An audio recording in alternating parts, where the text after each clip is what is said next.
Hi guys, nice to have you here. Today we'll be looking at Tesla, the company itself, as well as any recent news updates. Before we dive in, I'd like to say I'm not a financial advisor. Everything said here is just based on my own opinion. So please do your own due diligence. So as at last close, this stock share price was at $670. And if we look at a year trend, it's been up 511%. And then year to date, it's been down about 8% from 2021 January. So Tesla, when we say Tesla, what are we actually looking at? I mean, when you buy the stock, when you sell the stock, what are you buying? What are you selling? Most people see this as just an electric vehicle car manufacturer. That is partly correct, as we'll be looking at in today. It's an EV company. They manufacture the Tesla Model S, which is the big sedan they have. They have the Tesla Model Y, which is more of an SUV crossover. They have the Tesla Model 3, which is what we are recording in today. So that's the Tesla Model 3, a smaller sedan than the Model S we saw earlier. And also, the fourth EV in their lineup is the Tesla Model X, which is their large SUV or crossover, if you want to call it that. Yeah, so they have the Tesla Roadster as well. This one does about 620 miles per charge. They have the Tesla Cybertruck, which I believe is coming later on this year. And also, in addition to this, we have the Tesla semi-truck, which suitable for haulage business, and then cargo carrying about. I believe PepsiCo was the last one to order about 15 units of this. We're expecting this later this year as well. So apart from being an EV manufacturer, as we've just seen, Tesla is also an utility company. They manufacture the solar roof. That's the complete roof for solar functions. We have the solar panel as well, which fits on existing roofs. And in addition to that, they are into battery and energy storage as well, which we have the power wall for that.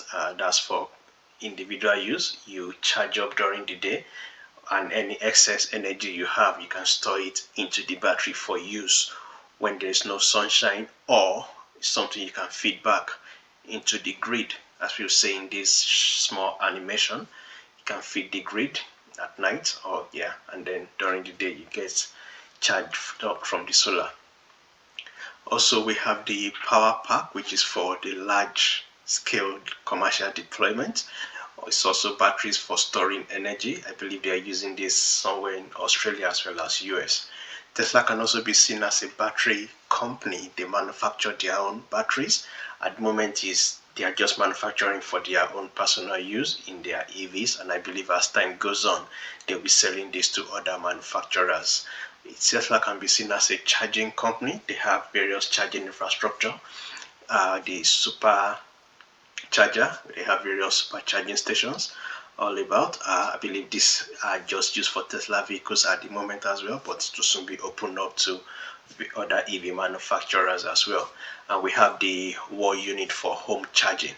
So Tesla can also be viewed as a charging company. In the insurance space, Tesla can be seen as an insurance company as well. At the moment, they are in one of the US states in California, and they are seeking permission to go into 3 more states. That's Illinois, Texas, and Washington. And in one of the earnings call, the CEO believes this will represent 30 to 40% of the total business revenue as it expands to various states.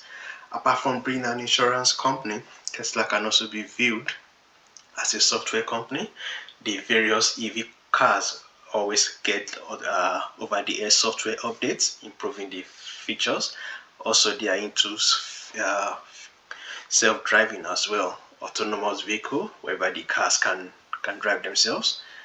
The cars, I believe most of them come with at least 8 cameras, which they use for autopilot, auto steering, You can use it to navigate on autopilot. You can use it for smart summon, that's without you being in the car, someone in the car, and we have the full self-driving capability as well.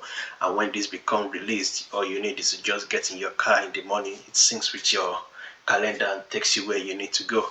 And on this feature of full self-driving brings us to the next thing we can view Tesla as. That's as a taxi company, because when the car start driving themselves, the robo taxis, yeah, you can use them for taxis. As we see in this article, this is another source of income for the company, and not just the company this time around, for the individual owners as well. It will bring the users of the car up from 12 hours to 60 hours a week, generating revenue for both the company, the Tesla, and the owner.